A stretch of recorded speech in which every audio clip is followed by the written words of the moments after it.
Welcome back to the channel and welcome back to another Bellator fight prediction video. In this video, I'll be predicting some of the key fights for Bellator 259, Cyborg versus Smith 2.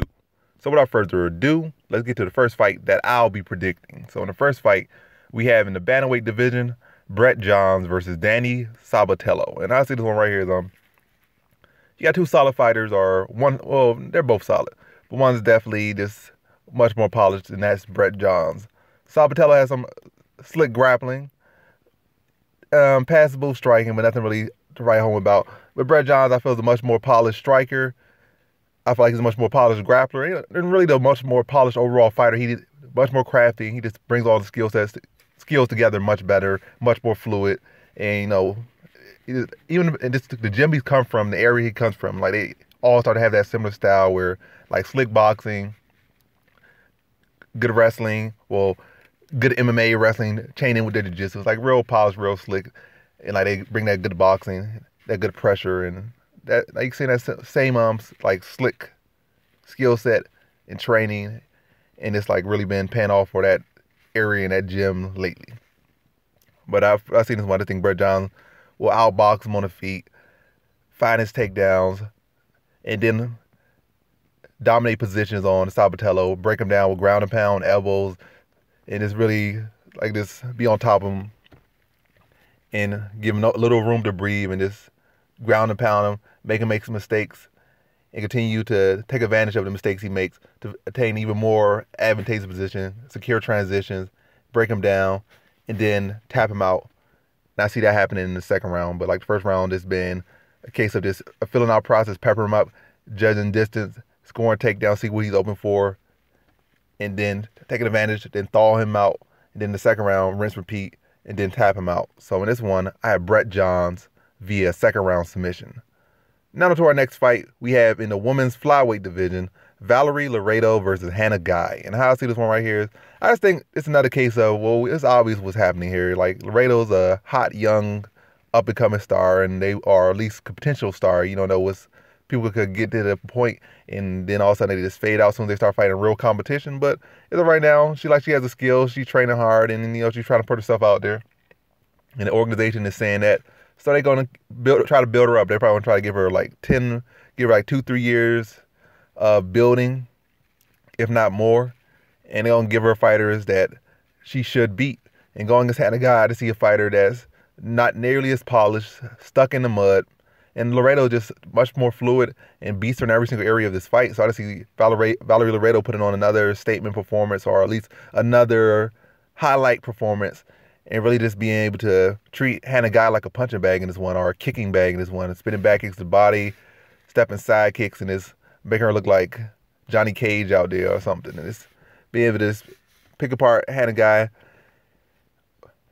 I think she's going to try to go all, I'm going to say second round. Like first round, probably drop her once or just bust her up a couple times. And the second round, just go straight for the finish, no filling out, just go for the finish, swarm her, and then get the finish in that second round. So in this one, I have Valerie Loureda via second round TKO. Now on to our next fight we have in the middleweight division, Fabian Edwards versus Austin Vanderford. And how I see this one right here is, it's really almost a striker versus grappling matchup, even though we know this is a full MMA match, and both of these guys definitely have both skill sets. I would definitely say Fabian Edwards' weakness, or his weaker area, is definitely his grappling, at least as far as not submission defense or anything like that, but his wrestling and takedown offense could definitely be a little bit better. Is it bad? No, but it definitely be a little bit better. And it's definitely been an area where people have looked to exploit, even though he only has one loss. It's been an area where I've seen less than stellar competition be able to find success, take him down, at least control him for a limited amount of time. But still, even that limited amount of time is too much. I really feel like out of everybody he fought, or out of all his fights, he should have at least, at most, given up 1 or 2 takedowns. And probably not even lost to his last opponent, but it is what it is. Like, I think his takedown defense could use a lot of work. I think he could learn a lot from his brother as far as using the clinch to avoid takedowns and different underhooks, overhooks, and like this, and be aware of situationals where like the situation are. But I don't know. It definitely could be a case of where he just needs to work on his ring awareness, his cage awareness, and some clinch work as far as clinch defense for wrestling, and it'll do him some great justice.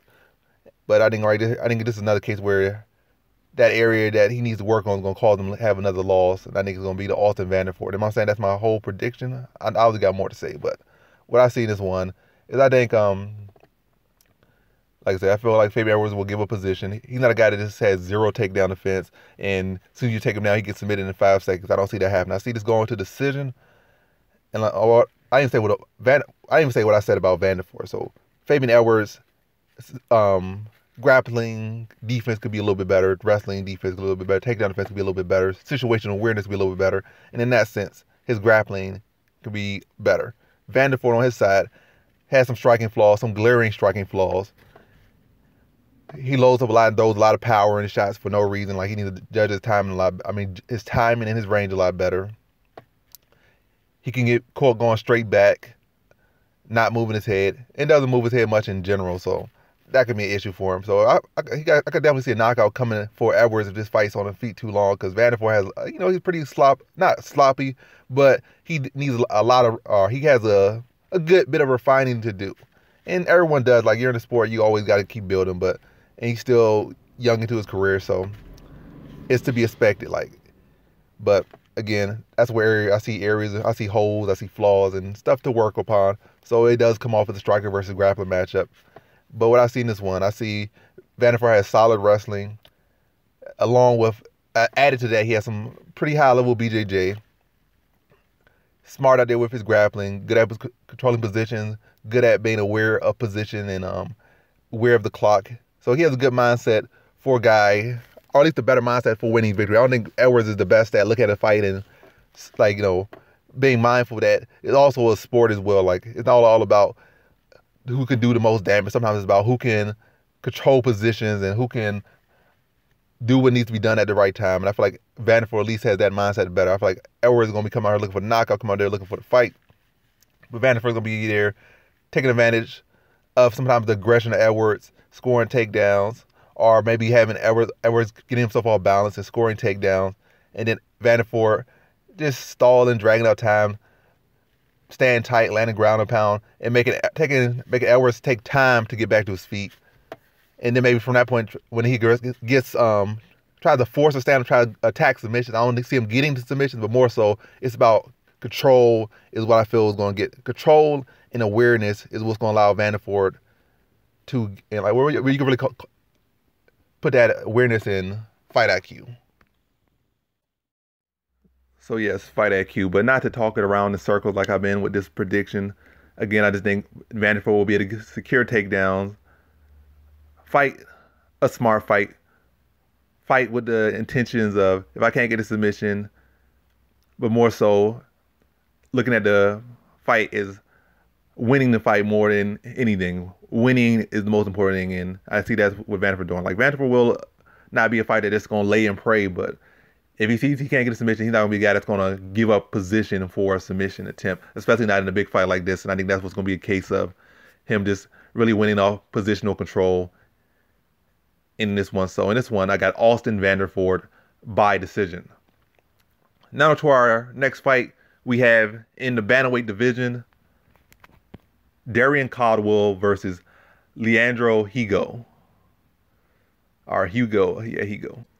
But yeah, so in this one, I think Higo has definitely got some more fire in his belly. And first it seemed like he was on the downtrend, and now he has back-to-back wins, and both real decent wins over some solid competition. But I still don't think much changes in this one, unless he attacks the neck of Caldwell more and more aggressive with the guillotines and the front chokes. Because Caldwell, for some reason, I don't know if it's just, definitely was a good submission in his last loss, but I definitely see guillotines or whatever reason. I don't know if it's the fact that he don't like to be choked or he has injuries on his neck or whatnot, but that has always seemed to be a position that he's very vulnerable to. And Higo does have a good guillotine if he does go for it.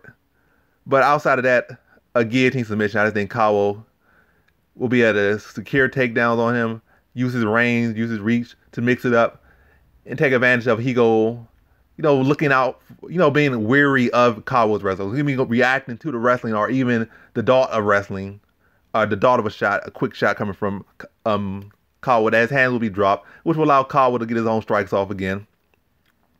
And then we start getting his own strikes off that will get him react to the strikes, will allow him to get takedowns. And Caldwell's very quick, very slick, and very crafty at getting submissions. Very powerful. I mean, not submission, but his takedown.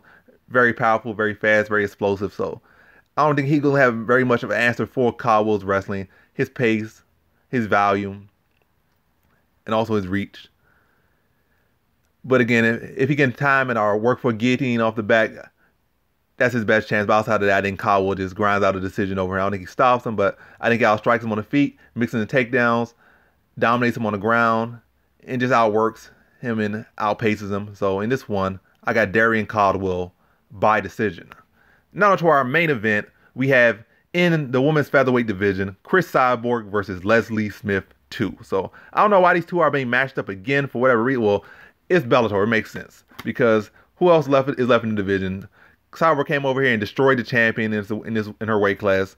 And who else do they have left for to fight at this division? And really outside in any league, because even in the UFC, the 145 division, women's division is trash. So it's like the 145 division is barren. A lot of good women that probably can make 145, like they can make 135, so they go to 135. And like there's really no point. I mean, it's not no point of the division, but there's like no real. It's not a high. There's not enough competitors in the weight class. Basically, you would wish there'd be more competitors trying to build, trying to grow, but maybe the 135 is going to grow. As they get older, they're going to get bigger and they're going to go up to 145 with the women's 145 division. But from what I'm saying, it's like they're really just avoiding the weight class altogether, in or out of the UFC. But yeah, so Leslie Smith. And Leslie Smith could make 135, so I know she just come up here because she could fight Cyborg. But again, I haven't seen no improvements in Leslie Smith. Maybe her boxing or what made some little small measures of improvements, but she struggled with some less than stellar competition in her last fight. So, and she got kicked out of the UFC. It's not like she left the UFC because it wasn't paying enough money, or she left like measuring up with the competition. She left the UFC, and then like the UFC wouldn't even give her a bus token. That's how trash. I mean, she's not trash, but she's not good. So she didn't really amount to much, and like didn't leave on the best standings. Her skills not really measuring up. Her value isn't all that great. So coming this one, she's coming in here to get knocked out again. That's all I see. I don't think she can't grapple with Cyborg, can't strike with Cyborg. She's tough, and that's about it. She ain't a great striker. She isn't strong, at least not compared to Cyborg. And really, on average, she's not really tough. She's just scrappy and tough. And going inside Cyborg, she can't throw her on the striking or on the grappling. So I just see she's going to be a walking punching bag, and Cyborg's going to knock her out again in the first round. Just walk right through her, knock her out, and put her out in that first round. So in this one, I got Cris Cyborg via first round TKO. And that concludes my fight predictions for Bellator 259, Cyborg versus Smith 2. And as always, thanks for watching.